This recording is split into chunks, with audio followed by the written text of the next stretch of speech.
Good evening. Gurukul दर्पण 60 YouTube channel पे आप सभी का स्वागत है। आज की वीडियो में हम फिर से बात करेंगे कंडीशनल सेंटेंसेस के बारे में। यानी कंडीशनल सेंटेंसेस होते क्या हैं, कहाँ पे हम यूज़ करते हैं, किस प्रकार से उनको सोल्व करते हैं। आज हम प्रैक्टिस करेंगे कुछ ऐसे सेंटेंसेस की जिसके बारे में पहले शॉर्टकट वैसे इनके लिए कर चुके हैं, लेकिन एक बार फिर से हम यहाँ पे बात कर लेंगे। कंडीशनल सेंटेंसेस में आप एरर किस प्रकार से फाइंड आउट करेंगे। तो यहाँ पे हम बात कर सकते हैं कि अगर ऐसा कोई सेंटेंस आपके सामने दिया गया है जो कंडीशनल से रिलेटेड है, आपको सिर्फ तीन ही बातें यहाँ पे ध्यान रखनी है। सबसे पहली, आपके पास एक तरफ आपकी कंडीशन होगी, यानी अगर आपने सपोज करो यहाँ पे आपकी कंडीशन है, अगर इस साइड आपके पास कंडीशन है, ठीक है, यानी आपके पास ये एक शर्त है, जो भी आपको शर्त दे दी जाए किसी काम के लिए, तो दूसरी तरफ आपके पास उस शर्त को पूरा करने के बाद आने वाला है आपका रिजल्ट, यानी फिर आपका रिजल्ट यहाँ पे होगा। तो यहाँ पे जब आपका रिजल्ट इधर आएगा और आपकी शर्त इधर है, तो आप यहाँ पे कह सकते हैं कंडीशन मतलब यहाँ पे आप कह सकते हैं सी, और रिजल्ट मतलब आप यहाँ पे कह सकते हैं आर। जब भी आपके पास सी और आर होगी तो यहाँ पे जो इफ आएगा ना आपका, वो हमेशा सी से पहले आएगा। यानी आपके पास कंडीशन किस साइड है, इफ उससे पहले आएगा। यानी अगर आप चाहते हैं कि आप आर को इधर ले आए, सी को इधर ले आए, तो आप ला सकते हैं, यहाँ पे कोई चेंज है नहीं, तो यहाँ पे क्या आएगा, इफ बीच में आ जाएगा। तो इस बात का आपको ध्यान रखना है कि इफ कहाँ पे आएगा, सी किस साइड आएगा और आर किस साइड आएगा। अब वो यहाँ पे एक और मेन बात कहता है कि जब आप इनको आइडेंटिफाई करोगे ना, तो इस पूरे चैप्टर के लिए एक छोटा सा शॉर्टकट भी है।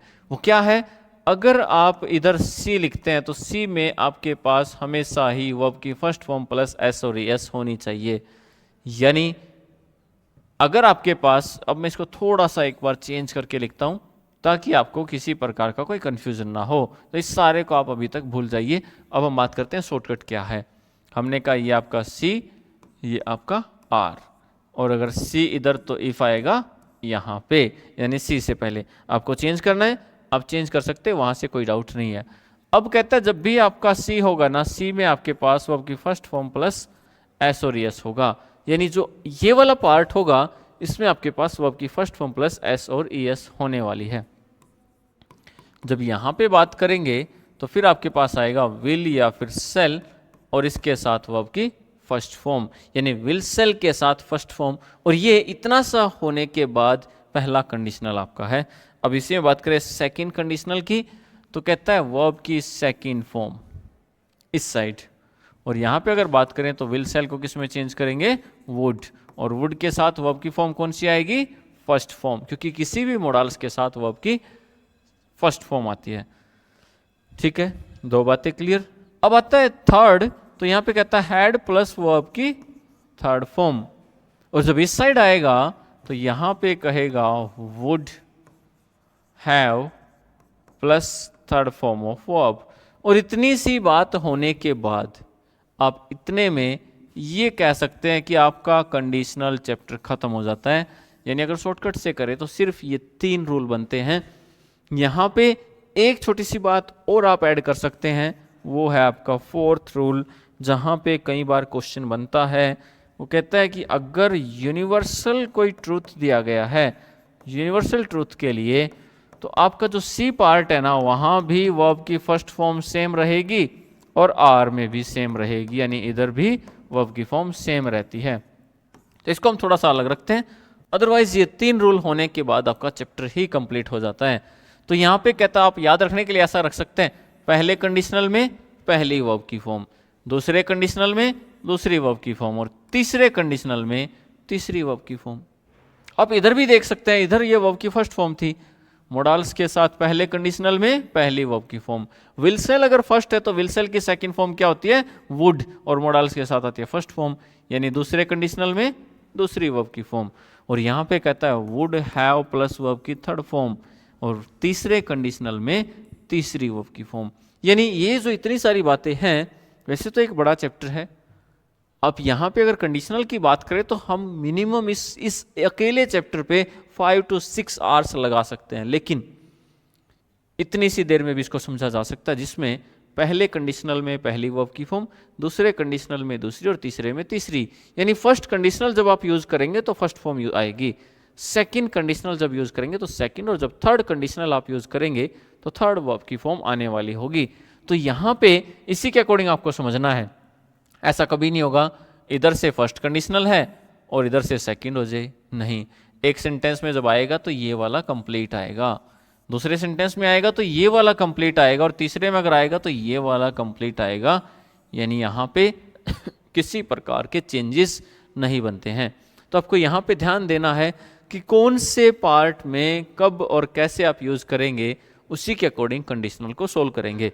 तो आपके सामने कुछ ऐसे सेंटेंसेस हम लेके आए हैं जो पहले एग्जाम में पूछे जा चुके हैं, और वो प्रैक्टिस के लिए अच्छे सेंटेंसेस हैं। अगर आप उन सारों को सोल्व कर सकते हैं तो आप कंडीशनल में एक अच्छी पकड़ बना सकते हैं।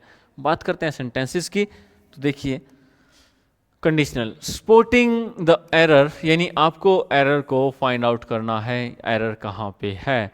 तो यहाँ पे कुछ इस प्रकार से आपके सामने सेंटेंस होगा, sentence A B C D, no error D आपका होगा। तो कुछ इस प्रकार से दिया जाएगा जहां पे आप फाइंड आउट करेंगे कि आपका आंसर इसमें क्या होने वाला है। तो ये एक नो एरर, यानी यहाँ पे आप कहेंगे कि इसमें कोई एरर नहीं है, और इस सेंटेंस में आपको फाइंड आउट करना है कि इस सेंटेंस में क्या गलती है, क्या यहाँ पे कोई मिस्टेक है। तो उसी के अकॉर्डिंग आप देखेंगे। अब if he came to me I would have given him my car.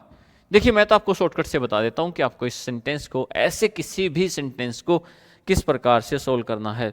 तो मैं यहां पे आपको ये कह रहा हूं कि ऐसे सेंटेंसेस को सोल्व करने के लिए इफ आ गया, ठीक है। अब आपको क्या चाहिए, आपको चाहिए सी, आपको चाहिए R. If he came to me, यदि वो मेरे पास आता, I would have given him my car, तो मैं उसे अपनी कार दे देता। वो ऐसा कह रहा है। तो यहां पे आपने कहा ये पास्ट में लग रहा है, पास्ट में लग रहा है, तो यहां पे कौन सी वर्ब की फॉर्म आई है, यहां पे आई है वर्ब की सेकंड फॉर्म। इतना लिखते ही आप समझ जाएंगे, यानी ये कौन सा कंडीशनल होगा, ये होगा second conditional.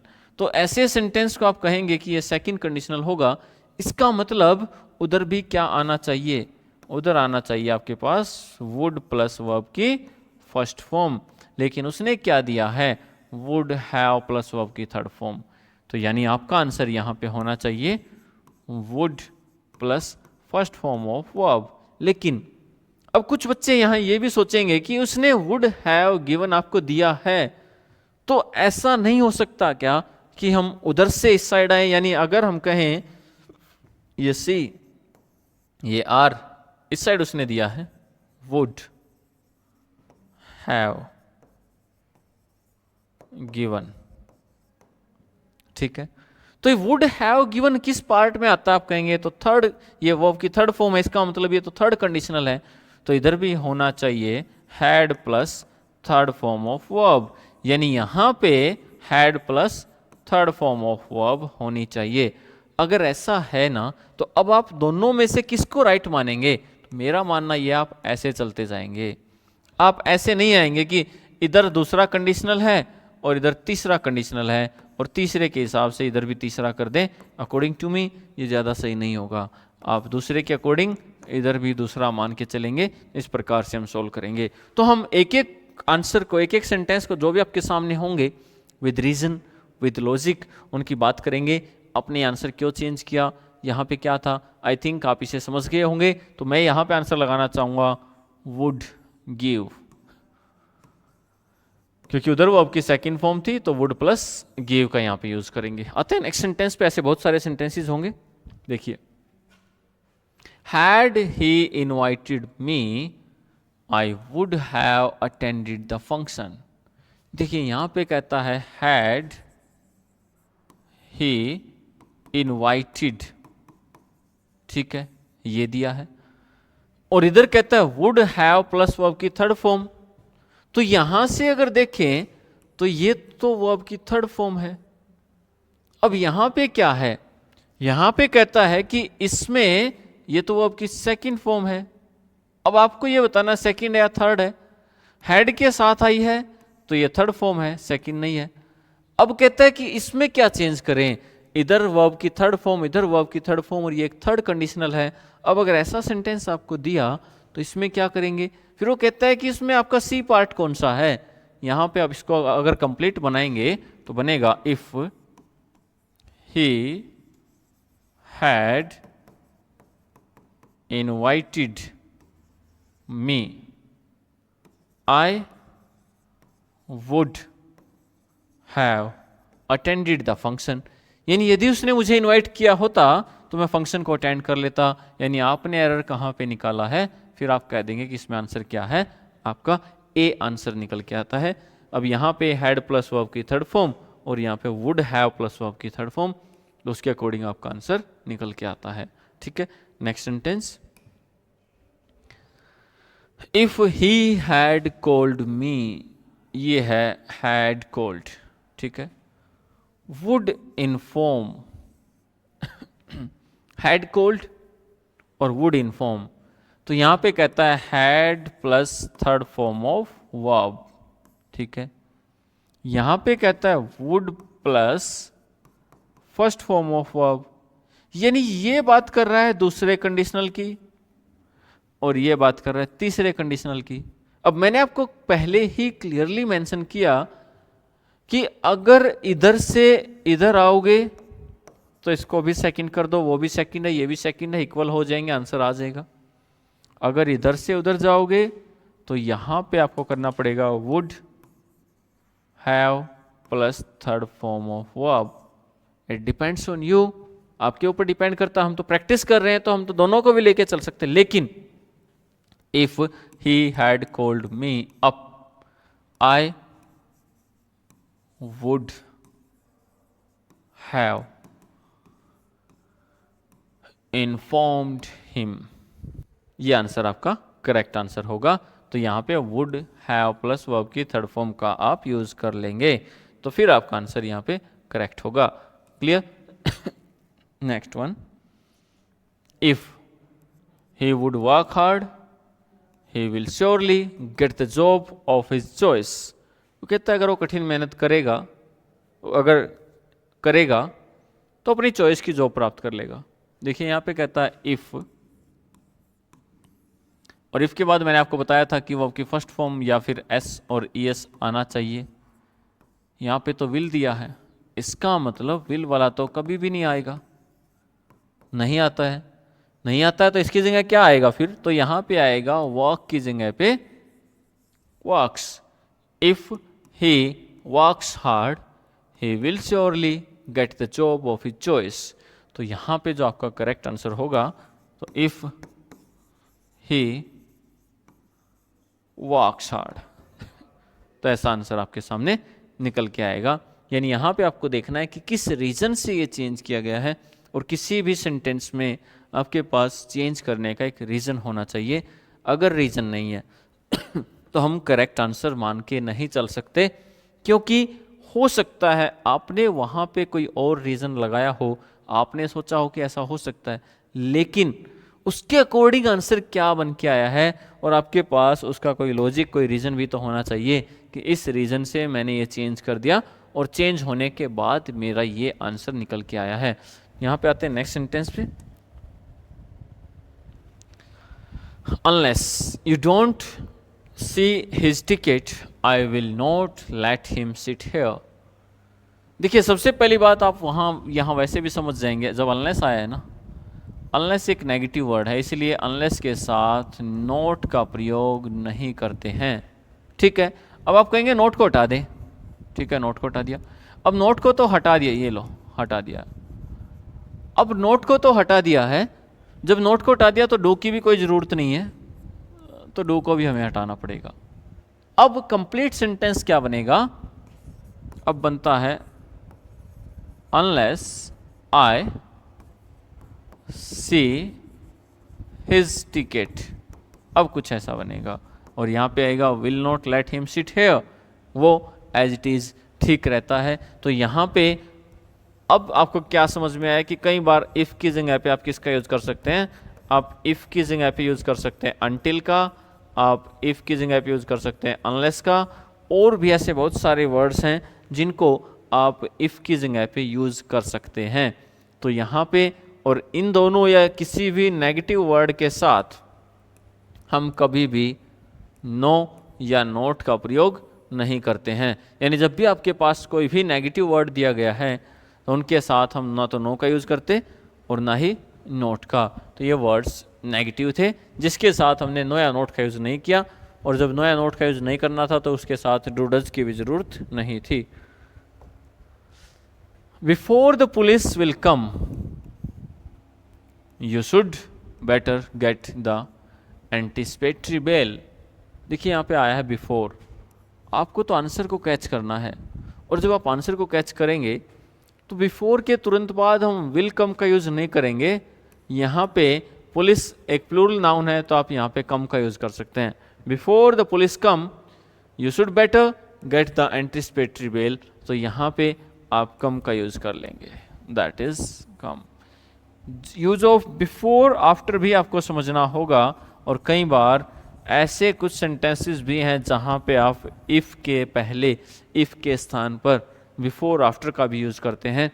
If before after के यूज़ की अगर बात करें तो ये किसी भी सेंटेंस के स्टार्टिंग में यूज़ होता है, एंडिंग में होता है, बीच में होता है। कब यूज़ करते, कहाँ पे यूज़ करते, वो सारे डाउट्स भी इसमें आपको क्लियर हो जाएंगे। एक दिन हम यूज़ ऑफ बिफोर आफ्टर के लिए अलग से एक सेशन रखेंगे जिसमें हम बात करेंगे only use of before and after.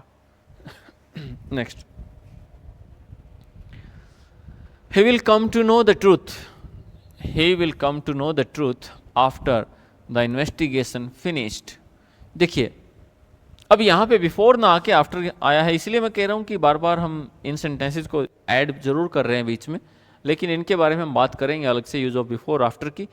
तो यहाँ पे सबसे पहले तो आपको ये देखना है कि आपकी कंडीशन क्या है और आपका रिजल्ट क्या आएगा। यानी सबसे पहले तो आपको फाइंड आउट करना है सी और आर। अब ये कहता है he will come to know the truth, उसे सच पता लगेगा after the investigation finished, investigation finish होने के बाद। यानी पहले इन्वेस्टिगेशन फिनिश होगी या सच पता लगेगा। तो कहता है कि इन्वेस्टिगेशन होने के बाद ही, यानी आपकी कंडीशन ये है कि पहले आप इन्वेस्टिगेशन को कंप्लीट कीजिए, और जब आप कर लेंगे ना तो सच आपके सामने आ जाएगा। तो यहां पे कहता है कि ये जो पार्ट था ये आपकी कंडीशन है, और जब कंडीशन कंप्लीट होगी तो आपके सामने आएगा आपका रिजल्ट। और कहता है जब रिजल्ट में आपके पास विल प्लस फर्स्ट फॉर्म है तो यहां से पता लगा कि हमारे पास आर में है will plus first form, will या फिर सेल और इनके साथ वर्ब की फर्स्ट फॉर्म। और मैंने आपको शॉर्टकट लिखवाया था स्टार्टिंग करते टाइम ही, अगर उधर आया है विल सेल प्लस वर्ब की फर्स्ट फॉर्म तो यहां पे वर्ब की फर्स्ट फॉर्म प्लस एस और S. After the investigation finishes, that is here. ठीक है, पहले कंडीशनल के अकॉर्डिंग। नेक्स्ट, अगर आप उल्टा चलेंगे ना इस सेंटेंस में, अगर यहां पे सेकंड फॉर्म रखते हैं तो फिर आपको आना पड़ेगा वुड कम, फिर आपको वापस आना पड़ेगा वुड कम। ठीक है, नेक्स्ट पे आते हैं। Until the train will not get the signal.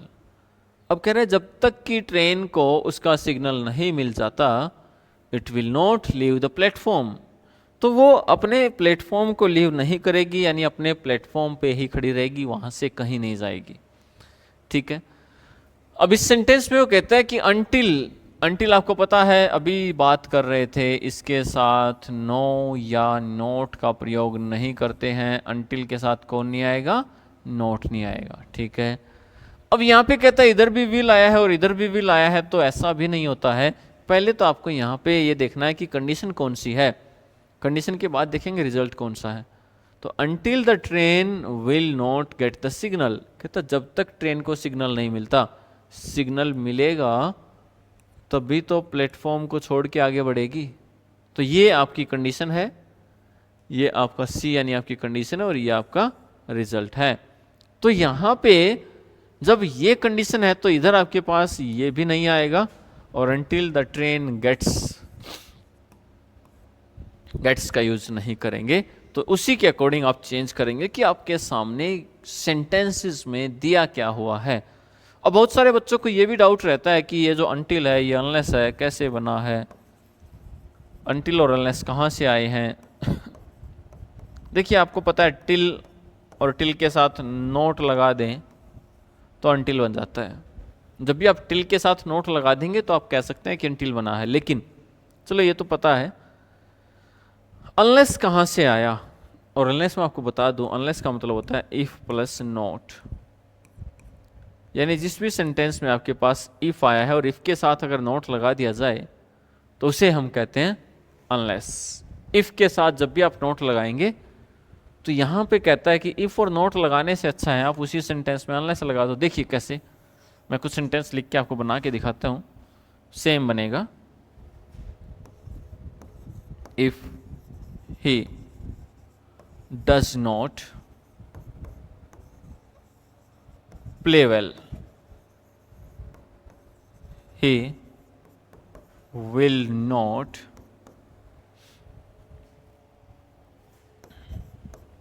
win the match। हम कह रहे हैं यदि अच्छा नहीं खेलेगा तो मैच नहीं जीतेगा।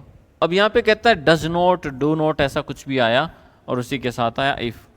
वो कहता है इसी सेंटेंस में आप इफ और डू डज की तो बात बाद में करेंगे, क्योंकि जब नोट को हटा देंगे तो ये अपने आप हट जाएगा। तो कहता है कि अगर यहां पे मैं इसको और इसको हटा दूं तो कैसे बनेगा, अनलेस ही प्लेज वेल, बाकी सेंटेंस सेम रहेगा। तो यहां पे हमने क्या यूज कर लिया, अनलेस। और ऐसे बहुत सारे सेंटेंसेस होंगे जहां पे आप unless, until, as soon as long as, ago, before, बहुत सारे ऐसे वर्ड्स हैं जिनका आप यूज कर सकते हैं इनकी जगह पे। आगे बढ़ते हैं। If he had money, I would have lent it to him, to her. Had money. वो कह रहा है यदि उसके पास पैसे होते। और देखिए यहाँ पे हैज हैव जो है ना वो वर्ब की फर्स्ट फॉर्म है और हैड वर्ब की सेकंड फॉर्म है। यानी आप इतने से ही समझ गए होंगे, जब ये वर्ब की सेकंड फॉर्म है और ये इफ के साथ आई है, इसका मतलब ये सेकंड कंडीशनल है। तो यहां पे क्या आएगा, तो यहां पे आना चाहिए वुड, और वुड के साथ वर्ब की फर्स्ट फॉर्म। यानी विल का क्या करेंगे, वुड करेंगे, उसी के साथ हैव को हटाएंगे और लैंड का क्या कर देंगे, लैंड कर देंगे। यानी यहां पे आएगा if I had money I would lend it to her. यदि मेरे पास पैसे होते तो मैं वो उसे उधार दे देता। यानी यहां पे इधर सेकंड कंडीशनल तो इधर भी सेकंड कंडीशनल हो जाएगा। If I was you I would not tolerate him for a moment. वो कहता है यदि मैं तुम होता, it means if I was you, यानी वो कहना चाहता है काश मैं तुम्हारी जगह होता। यदि मैं तुम्हारी जगह होता I would not tolerate him for a minute. वो कहता है मैं तो उसे एक मिनट के लिए भी टॉलरेट ना करता। यानी अगर मैं आपके प्लेस पे होता, आपकी जगह पे होता, तो मैं उसे बिल्कुल भी टॉलरेट ना करता। अगर ऐसा सेंटेंस आपके सामने आता है तो पहली बात, जब भी अनरियल इमेजिनेशन होती है तो किसी भी सब्जेक्ट के साथ आप किसका यूज करेंगे, वर का। तो सब्जेक्ट चाहे कैसा भी हो आप वहां पे वर का यूज करेंगे ऐसी इमेजिनेशंस के लिए। यानी आप वहां नहीं थे, आप कह रहे हो यदि मैं तुम्हारी जगह होता, यानी आप उनकी जगह पे नहीं थे।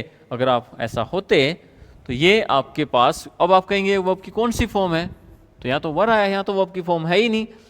जब आपके पास आप कहते हैं बी का मतलब होता है आपके पास इज एम आर,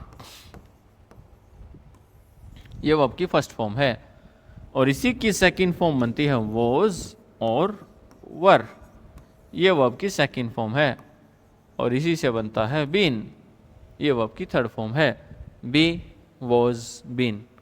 अगर यहाँ पे बात करें is am are was were, तो यहाँ पे अनरियल इमेजिनेशन के लिए कभी भी किसी भी सब्जेक्ट के साथ वॉज का प्रयोग नहीं करते, हमेशा सिर्फ और सिर्फ वर का ही यूज किया जाता है। चाहे आपका सब्जेक्ट सिंगुलर हो चाहे प्लूरल हो, आपका सब्जेक्ट कैसा भी हो सकता है तो आपका सब्जेक्ट चाहे कैसा भी हो सकता है, आने वाली जो यानी वर्ब यानी हेल्पिंग वर्ब माने या वर्ब माने आप इसको, ये हमेशा वर होगी। और यहाँ पे बनेगा इफ आई वर यू, यदि मैं तुम होता, तुम्हारी जगह होता, I would not tolerate him for a moment, तो मैं उसे एक मोमेंट के लिए भी टॉलरेट ना करता। Next one, suppose she doesn't agree, what could we do. देखिए यहां पे कहता है सपोज शी डजंट एग्री, सोचो मानो अगर वो एग्री नहीं है, एग्री नहीं करती है, व्हाट कुड वी डू, तो हम क्या कर सकते थे। इधर क्या आया, कुड, और उसी के साथ क्या आया, डू। यानी यहां पे उसने क्या किया, वुड की जगह पे कुड प्लस वर्ब की फर्स्ट फॉर्म। यानी ऐसा हो सकता है कि मे की जगह माइट दे दे, कैन की जगह कुड दे दे और विल की जगह वुड दे दे, तो वो भी लगभग सेम ही सेंस करते हैं।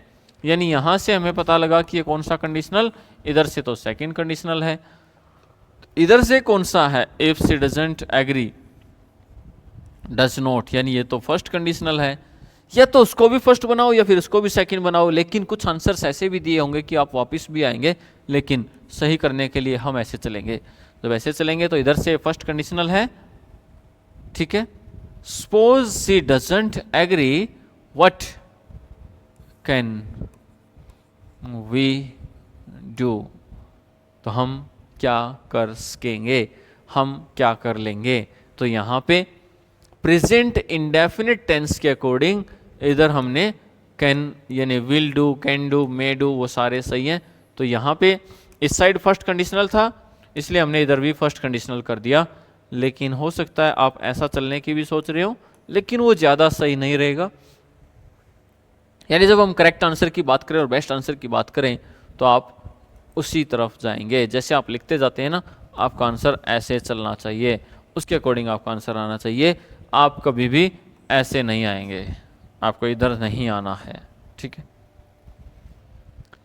Supposing if you do not reach the station in time, what will you do.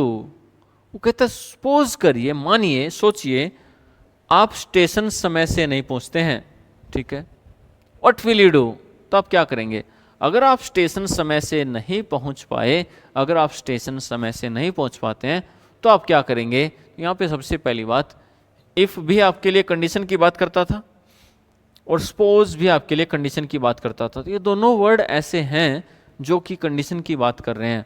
और जब दोनों वर्ड कंडीशन की बात कर रहे हैं तो यहाँ पे कंडीशनल में हमें एक ही सेंटेंस में दो दो कंडीशनल वर्ड की जरूरत नहीं है। तो कहता है सपोजिंग के साथ इफ की जरूरत नहीं है, इफ के साथ सपोजिंग की जरूरत नहीं है। तो यहाँ से हम किसको हटा दें, इफ को हटा देते हैं। अब सेंटेंस क्या बनेगा, suppose you do not reach the station in time, what will you do. वो कहता है सपोज कीजिए आप स्टेशन टाइम पे नहीं पहुंचते हैं तो आप क्या करेंगे। तो अगर ऐसा सेंटेंस दिया गया है तो वहां पे आप याद रख सकते हैं कि सपोज के साथ इफ लगाने की रिक्वायरमेंट नहीं है। आप सिर्फ सपोज को ही मान के चले, उसके साथ इफ की कोई रिक्वायरमेंट नहीं है, तो हम उसे वहां से रिमूव कर देंगे, ठीक है। If you saw a tiger, what will your reaction be. If you saw a tiger, what will your reaction be. अगर तुम्हें एक टाइगर दिखाई देगा तो तुम्हारा रिएक्शन क्या होगा। अगर तुम एक टाइगर देख लेते तुम्हारा रिएक्शन क्या होता। दोनों सही है। अब यहां से अगर देखें ये वर्ब की सेकंड फॉर्म है, यानी ये सेकंड कंडीशनल है। और यहां से अगर देखें तो विल के साथ वर्ब की फर्स्ट फॉर्म, तो ये फर्स्ट कंडीशनल है। यानी यहां से देखिए तो ये फर्स्ट है, उधर भी फर्स्ट होना चाहिए। वहां से देखिए तो ये सेकंड है, उधर से भी सेकंड होना चाहिए। यानी कुछ आंसर्स पे हमें बार बार यही रिएक्ट करना पड़ेगा कि दो आंसर बन रहे हैं। और कंडीशनल में मोस्टली दो आंसर ऐसे बनते हैं। देखिए मैं आपसे बात करूं, ही आर प्लेइंग। अब मैंने ये लिखा, मैंने इस वर्ड को अंडरलाइन किया, मैंने कहा यहां पे गलती है और इसको आपको ठीक करना है। या इस सेंटेंस में क्या गलती है, आप ऐसा भी कह सकते हैं। तो आप कहेंगे गलती तो यहां इनमें से है। एक कहता है कि ही है तो ही के साथ इज होना चाहिए, बात तो ठीक है। दूसरा कहता है कि आर है और आर के साथ दे होना चाहिए, तो बात तो यहाँ पे दोनों सही है। अब बात आती ज्यादा सही कौन है, तो ही के साथ इज होना चाहिए, ज्यादा सही है क्योंकि ऐसे चलते हुए जाएंगे। तो यहाँ पे जो उसने दिया है ये वर्ब की सेकंड फॉर्म, तो यहाँ पे होना चाहिए would. What would your reaction be, would be, ठीक है। नहीं तो एक आंसर यहां पे ये भी बनता है if you see a tiger, ऐसा भी हो सकता है। तो हम तो यहाँ पे दोनों एक्सपेक्ट की बात कर रहे हैं कि यहाँ पे अगर फर्स्ट वाले को मानता है तो कैसे होगा, सेकंड वाले को मानता है तो कैसे होगा। हमने तो दोनों आंसर्स की बात की है। अब यहाँ पे आपको फाइंड आउट करना है कि आपको क्या लगता है यहाँ पे आपका करेक्ट आंसर क्या होने वाला है उसके according. Next, if I had 2 houses, देखिए फिर से हैड, देखिए हैड के साथ थर्ड फॉर्म होना एक अलग बात है, हैड खुद एज ए वर्ब होना एक अलग बात है। इफ आई हैड 2 हाउसेज, वो कहता है यदि मेरे पास 2 घर होते, यानी ये वर्ब की सेकंड फॉर्म है। ये जो हैड यहां पे आया, ये यहां पे वर्ब की सेकंड फॉर्म है। वुड हैव गिवन, ये वर्ब की थर्ड फॉर्म है। वुड हैव प्लस वर्ब की थर्ड फॉर्म, यानी अगर इधर से देखिए थर्ड कंडीशनल, इधर से देखिए सेकंड कंडीशनल, है कौन सा। और फिर से वही आंसर, इधर आओगे थर्ड, इधर जाओगे सेकंड, करना क्या है। मैं तो बार बार यही कहूंगा, ऐसे जाना है, पेपर में भी ऐसे जाना है। ज्यादा सही कौन सा रहेगा, ये वाला ज्यादा सही रहेगा, ये वाला ज्यादा सही रहेगा, हमेशा ये वाला ज्यादा सही रहेगा। अगर आपके पास कोई ऑप्शन ही नहीं बचता है ये ऐसे जाने का, तो फिर आप ऐसे भी आ सकते हैं। अगर मैंने एक लाइन यहां पे बोली है, अगर आपके पास कोई ऑप्शन ही नहीं बचता है, अदरवाइज आप इसको छोड़ के चलेंगे, आप इधर चलेंगे, ऐसे चलते जाएंगे। तो यहां पे वर्ब की सेकंड फॉर्म, तो यहां पे आएगा would give. If I had 2 houses I would give 1 to you. वो कह रहा है यदि मेरे पास 2 घर होते तो मैं उनमें से एक आपको दे देता। देन इट इज, यानी अनरियल इमेजिनेशन। उसके पास 2 घर नहीं है, वो कह रहा है अगर होते तो एक आपको दे देता, that is the same. Next, if we will heat dry ice, अगर हम ड्राई आइस को हीट करेंगे, इट टर्न्स टू वेपर, तो ये वेपर में टर्न होगी, यानी ये वास्प बन जाएगी, ये इवेपोरेट होगी। तो यहां पे कहता है, ये सेंटेंस हमारे पास आया जो अभी हम थोड़ी देर पहले बात कर रहे थे, यूनिवर्सल ट्रूथ का। अब आप कहेंगे यूनिवर्सल ट्रूथ क्या आया, ये कौन सी कंडीशनल होती है, इसमें तो कोई कंडीशन है ही नहीं। कहते हैं जहां पे एक एक्शन होगा आप करेंगे, दूसरा अपने आप हो जाएगा। आपको यहां पे बस ड्राई आइस को हीट करना है, ये वाला अपने आप होता रहेगा। That is universal truth. Universal truth क्या होगा, जहां पे आप एक काम करेंगे और दूसरे वाला जो है ना वो ऑटोमेटिकली चलता जाएगा, वो अपने आप होता जाएगा। ऐसे सेंटेंसेस को फिर हम कहेंगे ये सेंटेंसेस आपके यूनिवर्सल ट्रूथ में काउंट होंगे। तो यहाँ पे कहता है कि आपको हीट करना है ड्राई आइस को और ये इवेपोरेट होना स्टार्ट हो जाएगी। जब तक आप करते रहेंगे ये होती रहेगी। तो यहाँ पे कहता है जब भी आपके पास इफ इधर आया है, आपके पास सी है, आपके पास आर है, तो जब भी यूनिवर्सल ट्रूथ होता है तो इधर भी वर्ब की फर्स्ट फॉर्म प्लस एस और ई एस, और इधर भी वर्ब की फर्स्ट फॉर्म प्लस एस और ई एस, दोनों तरफ सेम आएगा। यानी if we heat dry ice, will को हटा देंगे बाकी से, if we heat dry ice it turns to vapour, तो ये इवेपोरेट हो जाएगी। तो कुछ ऐसा आंसर आपका बनने वाला है। क्लियर। नेक्स्ट सेंटेंस पे आते हैं। देखिए अगर आपको कोई डाउट रह भी जाता है ना, अगर किसी सेंटेंस में कहीं पे आपको कोई डाउट रह भी जाता है तो आप कमेंट करके भी बता सकते हैं कि मुझे इस सेंटेंस में ये डाउट है, अगर मैं ऐसा सोचता हूँ तो ऐसा भी तो हो सकता था। यानी अगर मेरे अकॉर्डिंग ये आंसर है, आपके अकॉर्डिंग हो सकता है कोई आंसर और हो। आपको लगता हो कि यहाँ पे मैं आंसर को चेंज करके चलूँ तो क्या होगा, तो आप अपना आंसर यहाँ पे कमेंट में लिख सकते हैं और जो भी होगा उस पर रिप्लाई जरूर करेंगे। Suppose if you are late, वो कह रहा है सपोज करो अगर आप लेट हैं, you will be in trouble, तो आप परेशानी में हो जाएंगे।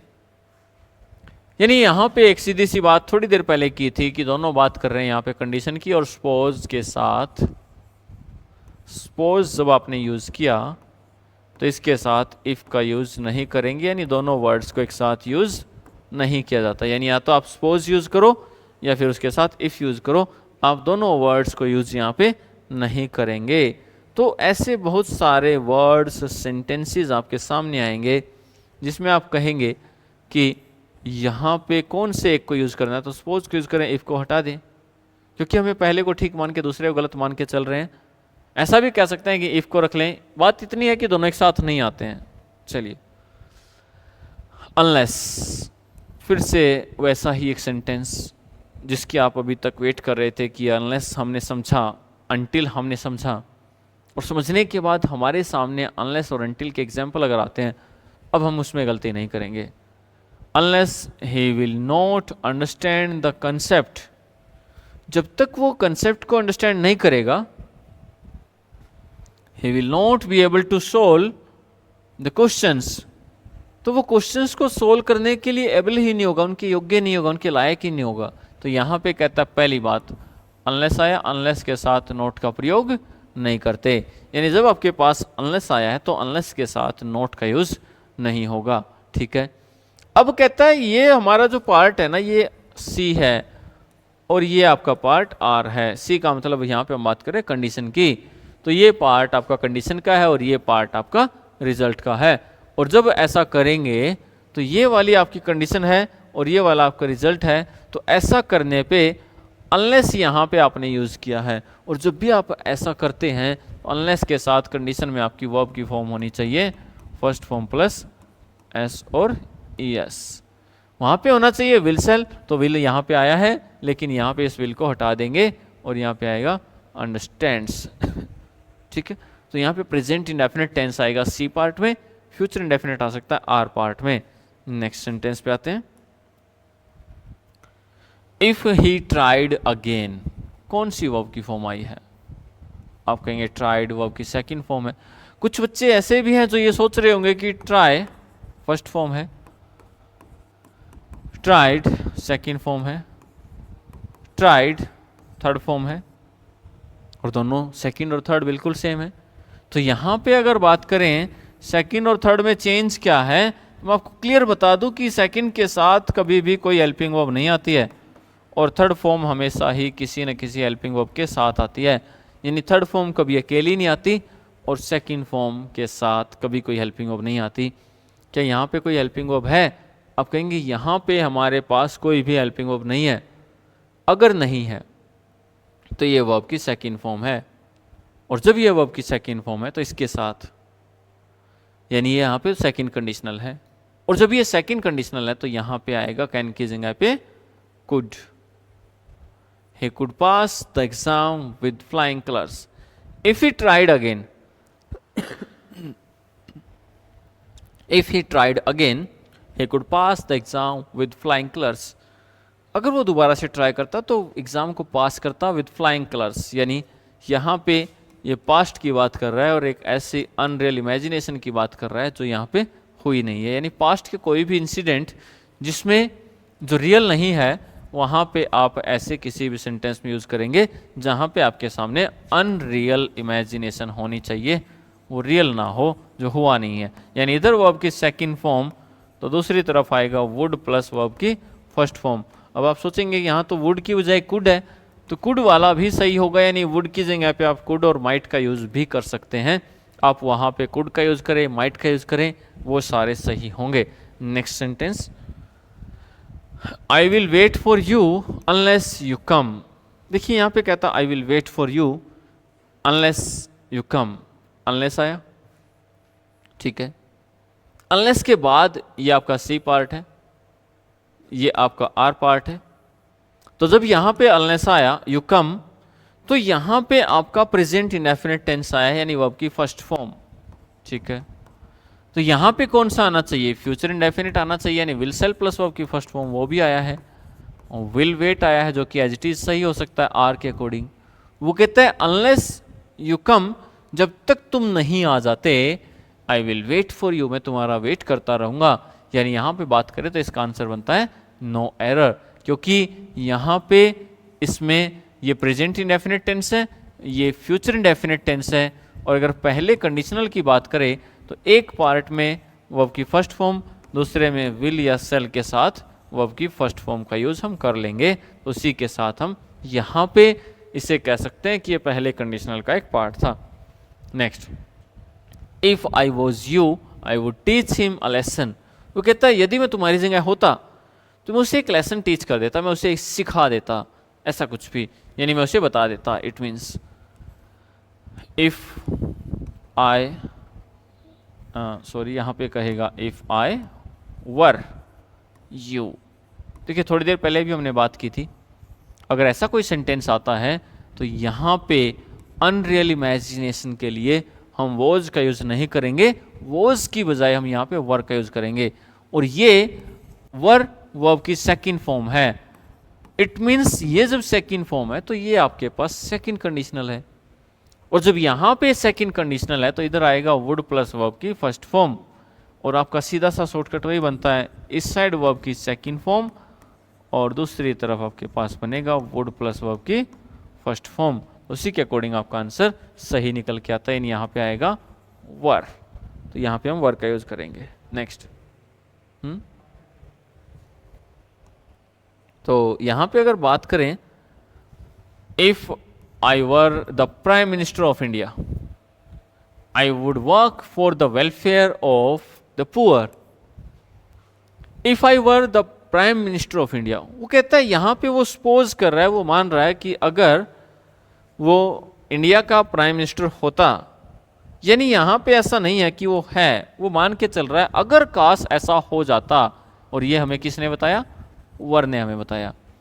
ये कहता है कि वर ने हमें बताया कि अगर वो देश का प्रधानमंत्री यानी प्राइम मिनिस्टर यहाँ पे होता तो I will work for the welfare of the poor. देखिए यहाँ पे विल यूज कर रहा है, यहाँ पे बात कर रहा है फ्यूचर की, यानी यहाँ से देखें तो ये आपका पहला कंडीशनल विल सेल के साथ वर्ब की फर्स्ट फॉर्म, यहाँ से देखें वर्ब की सेकंड फॉर्म, यानी आपका दूसरा कंडीशनल। कहता है कौन सा करें, पहला करें या दूसरा करें? तो यहाँ पे कहता है कि जब भी आप दोनों में से चेक करके देखेंगे तो यहाँ पे कहेगा कि ये जो वर आया ना ये दूसरा कंडीशनल है, तो यहाँ पे विल की जगह पे आप क्या लगाएं? वुड लगाएं, यानी यहाँ पे वर्ब की सेकंड फॉर्म आपके पार्ट सी में, और यहाँ पे would plus first form of verb आपके पार्ट आर में, और यहाँ पे इफ आ जाएगा इससे पहले। तो इसके अकॉर्डिंग आपका आंसर बनता है, यहाँ पे आप विल की जगह वुड लगा देंगे, that is the correct answer. अब कहता है if she would have come to me, if she would have come to me I would have given her the money she needed. अगर वो मेरे पास आई होती तो मैंने उसे वो पैसा दे दिया होता जिसकी उसे रिक्वायरमेंट थी, नीड थी। तो यहां पे सबसे पहली बात इफ आया, ठीक है, इफ आया। आपको पता है इफ के साथ क्या आता है? पार्ट सी, ठीक है, और फिर आता है पार्ट आर। अब कहता है would have come, part C में तो आज तक नहीं आया वुड हैव कम, यहां पे वुड हैव गिवन, यानी यहां तो आ सकता है वुड हैव गिवन, यानी वुड हैव प्लस वर्ब की थर्ड फॉर्म। तो यहां से थर्ड फॉर्म से पता लगा कि ये कौन सा कंडीशनल है, तो ये तो थर्ड कंडीशनल है। अगर ये थर्ड है तो यहां आएगा had plus third form of verb, had plus third form of verb यहां पे हम यूज करेंगे। और जब ऐसा होगा तो she if she had come to me, कुछ ऐसा बनेगा, if she had come to me I would have given her the money she needed। तो यहाँ पे आंसर, अब आप कहेंगे कि अभी तो हम कह रहे थे कि ऐसे नहीं चलना है, लेकिन उसने यहाँ पे ऑप्शन ऐसा दिया जो कि किसी तरह से भी सुटेबल नहीं है। सी में ये वाला पार्ट कभी नहीं आता है। अब यहाँ पे हमारी मजबूरी है कि हमें ऐसा जाना ही जाना पड़ेगा, इस सेंटेंस में हम ऐसे नहीं जा सकते, या हमें ऐसे ही आना पड़ेगा, हम उधर नहीं जा सकते, क्योंकि उसने ये पार्ट गलत दिया, ये पार्ट तो सही है, यहाँ तो कोई चेंज करना ही नहीं है, तो गलती ही यहाँ पे है। तो अब हमें वापस भी आना पड़ेगा उधर से। तो कुछ सेंटेंसेस ऐसे भी होंगे जहाँ पे आप उल्टा चलेंगे। इफ ही ड्रो फास्ट, देखिए इफ सेकंड फॉर्म। और इतना लिखते ही आप समझ जाएंगे कि आंसर आपका क्या होने वाला है जब आपके पास वर्ब की सेकंड फॉर्म आती है। और सेकंड फॉर्म का नाम आते ही पता लगता है कि सेकंड कंडीशनल। फर्स्ट फॉर्म का नाम आया फर्स्ट कंडीशनल, सेकंड फॉर्म का नाम आया सेकंड कंडीशनल, थर्ड फॉर्म का नाम आया थर्ड कंडीशनल। जो भी वर्ब की फॉर्म आपके पास है वही ये है आपकी सेकंड फॉर्म यानी सेकंड कंडीशनल। यहां पे आएगा कैन का क्या कर देंगे कुड, और उसी के साथ आएगा रीच, कुड रीच। तो यहां पे कुछ ऐसे यूज करेगा। तो यहां पे कहता है if he drove fast he could reach the station in time. अगर वो तेज ड्राइव करता तो वह समय से स्टेशन पहुंच जाता। ये ऐसे ही चल के आया है, तो आपका आंसर यहाँ पे करेक्ट होगा, दैट इज सेकंड फॉर्म और वुड प्लस वर्ब की फर्स्ट फॉर्म। आते हैं नेक्स्ट सेंटेंस पे। If I was a millionaire, देखिए फिर से कह रहा है यदि मैं एक मिलेनियर होता, यानी वॉज नहीं, आप यहां इमेजिन कर रहे हैं, अनरियल इमेजिनेशन है। If I were a millionaire I would support the millennium project. अगर मैं एक मिलेनियर होता तो मिलेनियम प्रोजेक्ट को सपोर्ट करता। वुड प्लस वर्ब की first form R part, verb की सेकंड फॉर्म सी पार्ट। और फिर से कहेंगे कि अब फिर उल्टे चल के गए हैं, जब ऑप्शन ही नहीं है, जब यहां पे ही गलती दी है तो गलती तो यहां पे ही सुधारी जाएगी। अगर उसने यहां पे ऐसे सेंटेंसेस दिए हैं कि आप इधर भी ठीक कर सकते हैं और आप इधर भी ठीक कर सकते हैं, फिर तो बात अलग है। उसने कहा इधर तो ठीक है, इधर ही ठीक करना है, फिर आपको ऐसे ही आना पड़ेगा उधर से देख के, तब आपको ऐसे ही चलना पड़ेगा। If both of you stood on the table it would have broken. वो कहता है अगर आप दोनों इस टेबल पे खड़े हो गए होते तो ये टेबल टूट गई होती। If both of you stood on the table it would have broken. If के साथ वर्ब की सेकंड फॉर्म, बिल्कुल सही। अब इफ के साथ यहां पे यूज की गई है वर्ब की सेकंड फॉर्म, तो इधर आएगा वुड के साथ would plus break first form, यानी हैव नहीं आएगा, ब्रोकन नहीं आएगा, ब्रोकन की बजाय आएगा ब्रेक, यानी फर्स्ट फॉर्म ऑफ वर्ब। यहां पे सेकंड फॉर्म तो यहां पे भी सेकंड फॉर्म, यानी विल्सल की सेकंड फॉर्म वुड हो जाएगी। Next, if she would have worked hard she would have passed. देखिए यहां से बात करें, ये आपका सी पार्ट है, ये आपका आर पार्ट है, और यहाँ पे आपके पास इफ आया है, यानी सी से पहले आपके पास इफ आया है।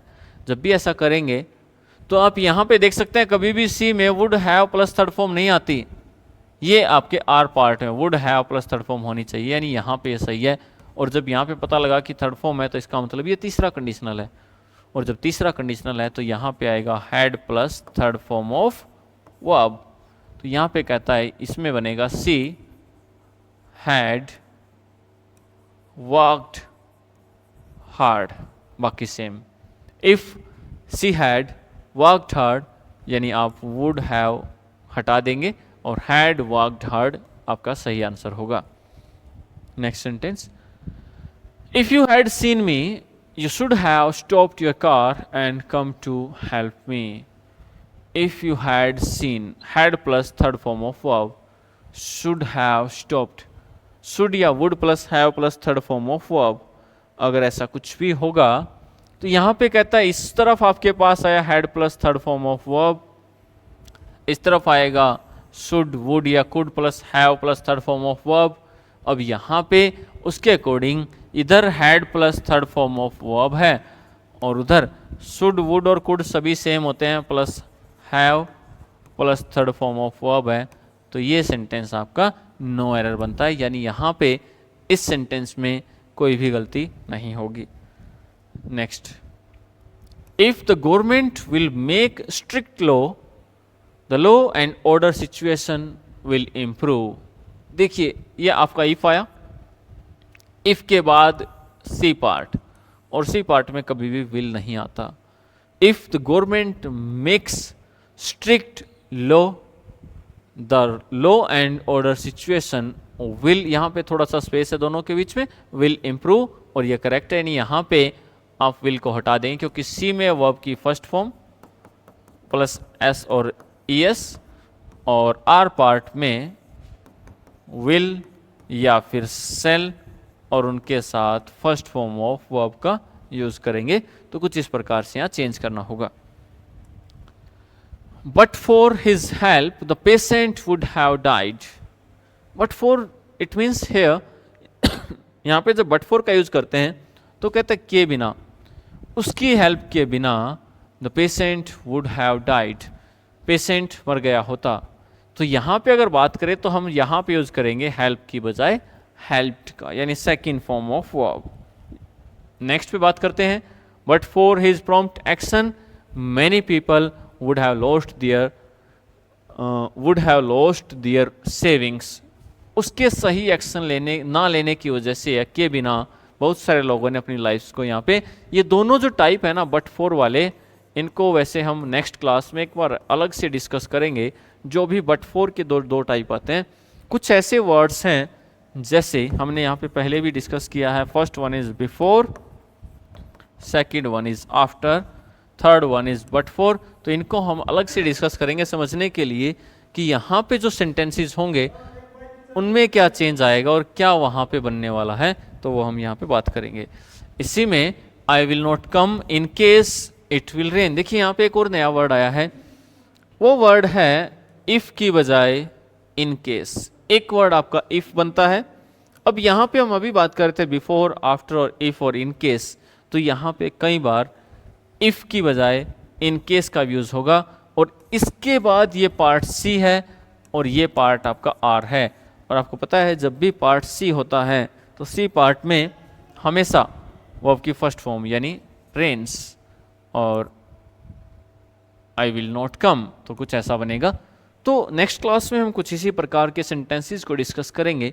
अभी हमने ये 32, 31 सेंटेंसेस को डिस्कस किया है। इसी प्रकार के कुछ और बहुत सारे प्रीवियस ईयर क्वेश्चंस, जो अच्छे क्वेश्चंस दिए गए हैं, वो जो किसी एग्ज़ाम में आ चुके हैं, वो हम और भी डिस्कस करेंगे। तो कंटिन्यू रखेंगे। इसे आपको एक बार प्रैक्टिस में लेके देखना है, कोई डाउट आता है तो बताना है, अदरवाइज इसे यहीं पे ओवर करते हैं। Thank you.